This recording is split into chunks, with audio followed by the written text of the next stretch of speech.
Direct டேக்ஸும் நிறைய பே பண்றோம், indirect டேக்ஸும் நிறைய பே பண்றோம். ஆனா நமக்கு என்ன திரும்ப கிடைக்குது? சிங்கப்பூர்லயோ அல்லது அமெரிக்காலயோ நீங்க டைரக்ட் டேக்ஸ் அதிகமா இருக்கலாம், ஆனா சிங்கப்பூர்ல டைரக்ட் டேக்ஸ் கம்மி தான். நான் அமெரிக்கா எடுத்துப்போம். அமெரிக்கால டைரக்ட் டேக்ஸ் அதிகமா இருக்கும், ஆனா இன்டைரக்ட் டேக்ஸ் கம்மியா இருக்கும். ஆனா அந்த டைரக்ட் டேக்ஸை நீங்க பே பண்ணிக்கிட்டீங்கன்னா, நீங்க ஒரு கார் வாங்குனீங்கன்னா இங்க இருக்கிற விலையில பாதி விலை தான் இருக்கும். அந்த காரை ஓட்டுறதுக்கு ரோடு அழகா இருக்கும். ஏன்னா உங்ககிட்ட இருந்து கலெக்ட் பண்ற டைரக்ட் டேக்ஸை வச்சு அவங்க வந்து ரோடெல்லாம் ஒழுங்கா போட்டு தராங்க. ஆனா நம்ம ஊர்ல அந்த மாதிரி பண்றாங்களா அப்படின்னு பாத்தீங்கன்னா கண்டிப்பா இல்ல. டோல் வாங்குறாங்க, ஆனா இருந்தாலும் அது ஒரு one of the worst road. ஒருத்தர் என்ன பண்ணாரு, அதெல்லாம் அப்படியே அந்த ரோட அப்படியே வீடியோ எடுத்து போய் ஹைகோர்ட்ல போய் கேஸ் போட்டாரு. பாருங்க ஜட்ஜி, இந்த மாதிரி இருக்கு ரோடு, இந்த ரோடுக்கு டோல் வாங்குறானுங்க அப்படின்னு சொல்லிட்டு.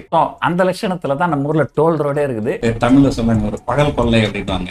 அரசாங்கமே அப்படிதான் இருக்குது நம்ம நாட்டுல. ஒன்றும் பண்ண முடியாது. பிஜேபி வந்தது உடனே என்ன பண்ணுங்க, செக்யூரிட்டி டிரான்சாக்ஷன் டேக்ஸ் வந்து 4 மடங்கு ஏற்றி விட்டாங்க, ஆப்ஷன் செல்லர்ஸ் எஸ்பெஷலி. அதுக்கப்புறம் என்ன பண்ணாங்க, long term capital gain tax திரும்ப கொண்டு வந்துட்டாங்க. முதல்ல என்னாச்சு, long term capital gain tax வெளியே போச்சு, அதுக்கு தான் செக்யூரிட்டி டிரான்சாக்ஷன் டேக்ஸ் உள்ள வந்துட்டு, இப்ப திரும்ப லாங் டர்ம் கேபிட்டல் கெயின் டேக்ஸும் உள்ள வந்துருச்சு, செக்யூரிட்டி டிரான்சாக்ஷன் டேக்ஸும் வெளியே போகல. சிலர்லாம் பேசுறது கேட்கும்போது ரொம்ப பயமா இருக்குது. சிலர்லாம் என்ன சொல்றாங்கன்னா, இந்த பிஜேபி அடுத்த தடவை ஆட்சிக்கு வந்தால் கேபிட்டல் கெயின் டேக்ஸ் கிடையாது, long term capital gain tax கிடையாது, ஷார்ட் டர்ம் கேபிட்டல் கெயின் டேக்ஸும் கிடையாது.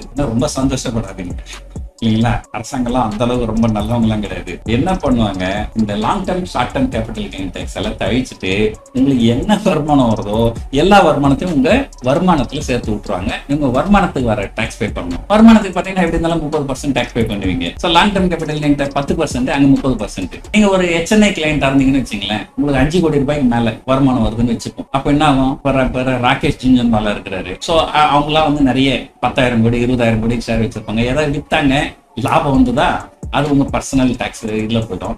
அது நீங்க 42% டாக்ஸ் பே பண்ணுங்க இல்லைங்களா? எப்படி வந்து ஒருத்தர் வந்து 42% டாக்ஸ் பே பண்ணிட்டு வெளியே வந்து ஏதாவது ஒரு பொருள் வாங்கினாலும் பொருள் விலை எல்லாமே வந்து ரொம்ப அதிகமா இருக்குது. ஏன்னா அதுல வந்து GST மற்ற டாக்ஸ்லாம் வந்து ரொம்ப கூடுதலா இருக்கு. ஒரு டைரக்ட் டாக்ஸும் அதிகம், இன்டைரக்ட் டாக்ஸும் அதிகம். அதுக்கப்புறம் பாத்தீங்கன்னா வந்து ஒரு ப்ராக்ரெசிவ் டாக்ஸ் கிடையாது.